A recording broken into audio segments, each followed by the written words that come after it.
Hi guys! Success na naman ang ating 6th day of daily exercise motivation. Ayan.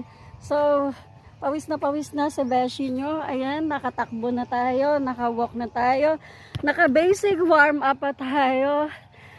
Ang saya-saya guys.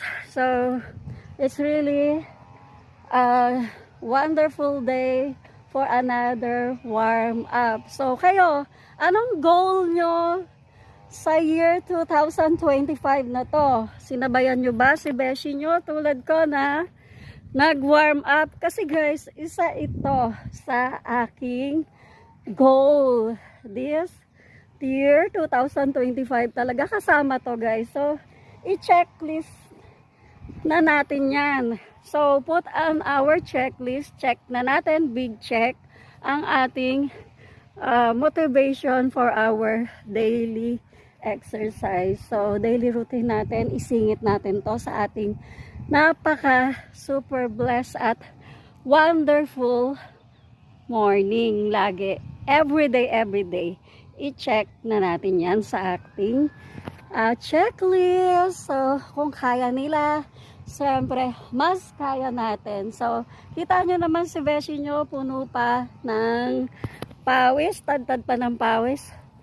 So, hingal na hingal pa ako katapos ko lang mag-warm up. Soon, yung buong linggo ko, ito yung first week ko talaga na nag-warm up ako.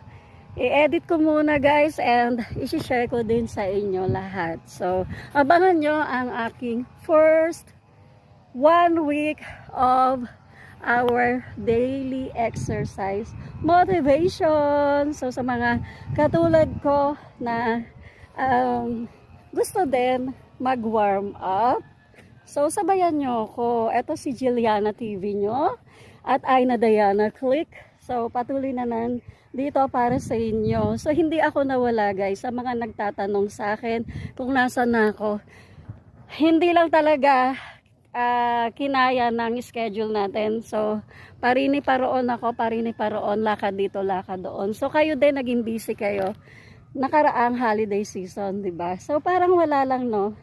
Parang ang bilis ng mga pangyayari. Tapos na agad ang ating Christmas and New Year holiday seasons. Ayan. So, sana sinama nyo to sa inyong checklist.